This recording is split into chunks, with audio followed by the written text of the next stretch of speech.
हमारे साथ जगत गुरु रामभद्राचार्य जी मौजूद हैं। आपकी कथा यहाँ शुरू हुई, आपने संकल्प लिया था और वो संकल्प पूरा हुआ। क्या संकल्प था महाराज जी, आज हमारे जरिए दर्शक भी जानना चाह रहे हैं। मेरा संकल्प यही था कि तब तक मैं श्री राम कथा करने अयोध्या नहीं आऊँगा जब तक राम जन्मभूमि का निर्णय नहीं हो जाता। और दूसरी प्रतिज्ञा थी कि तब तक मैं अपनी कथाओं में राम राज्याभिषेक का महोत्सव नहीं करूँगा जब तक राम जन्मभूमि का निर्णय नहीं हो जाता। राम जन्मभूमि का निर्णय हो गया, दोनों प्रतिज्ञा मेरी पूरी हो गई। प्रतिज्ञा के बाद आप अयोध्या में हैं। 22 तारीख को प्राण प्रतिष्ठा का बड़ा कार्यक्रम है, लेकिन उसके पहले उस पर राजनीति इतनी हो रही है। क्या धर्म के साथ राजनीति होनी चाहिए महाराज जी? दुर्भाग्य है, राजनीति नहीं, इसको कौन नीति कहें, ये राजनीति स्वार्थ नीति हो रही है। राम तो आस्था के विषय हैं, राम तो लोक कल्याण के लिए उनका अवतरण हुआ, और ऐसे में जब राजनीतिक पार्टियां अपने मैनिफेस्टो में डालती हैं कि हम लोक कल्याण के लिए काम कर रहे हैं और इस तरह का विघ्न डालती हैं, तो उन्हें क्या कहा जाएगा? बस उनको रावण वंशज कहा जाए।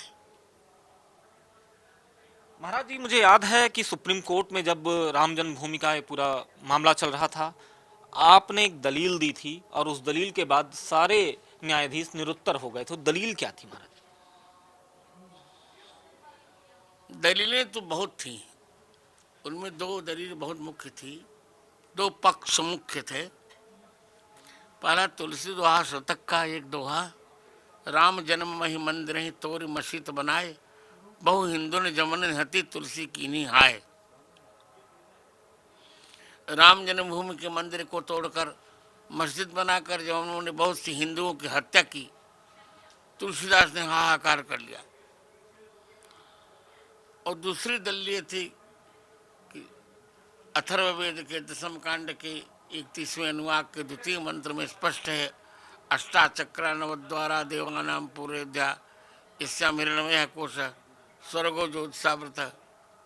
8 चक्रों वाली 9 द्वारों वाली वह देवताओं की पूरी अयोध्या है, जिसमें एक मंडपाकार स्वर्णमय मंदिर है, उसी में ज्योतिष पुंज, स्वर्ग से ज्योतिष पुंज परमात्मा श्री राम का प्राकट्य हुआ। ये तो वेद का वचन ही है महाराज जी, ये सारे वचन, सारे चीजें, अब 22 तारीख को एक दिव्य रामलला के भवन की प्राण प्रतिष्ठा होगी। लोग कह रहे हैं गर्भगृह का ही निर्माण हुआ, मंदिर का नहीं हुआ, तो कैसे रामलला को नहीं लेकर? नहीं नहीं, गर्भगृह से मंदिर पूर्ण हो गया।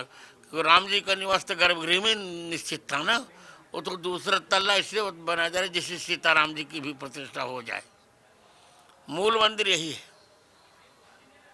क्या ये नियत थी तारीख 22 तारीख की? हाँ, ये ज्योतिष के अनुसार नियत की गई। महाराज जी, एक अंतिम सवाल है मेरा कि जिस तरह से धीरे धीरे 22 तारीख का वक्त आता जा रहा है, तमाम ऐसे लोग हैं, तमाम टिप्पणियां करते हैं। स्वामी प्रसाद मौर्य हैं, चूंकि इस मंदिर के लिए बहुत से कारसेवकों ने बलिदान दिया, बहुत संतों ने बलिदान दिया, तो उन्होंने कहा कि उस वक्त जब गोली चली थी 2 नवंबर 1990 में, वो तत्कालीन सरकार का निर्णय बहुत ठीक था। क्या राम भक्तों पर गोली चलाना ठीक था? स्वामी प्रसाद बौखला गए हैं, कुछ भी कहते रहते हैं,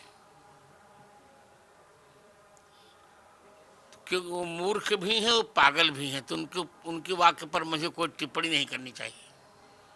तो हमारे साथ बातचीत कर रहे थे जगत गुरु रामभद्राचार्य जी। आप स्वयं अयोध्या में हैं और 22 तारीख को प्रभु श्री रामलला के भव्य भवन की प्राण प्रतिष्ठा भी होनी है।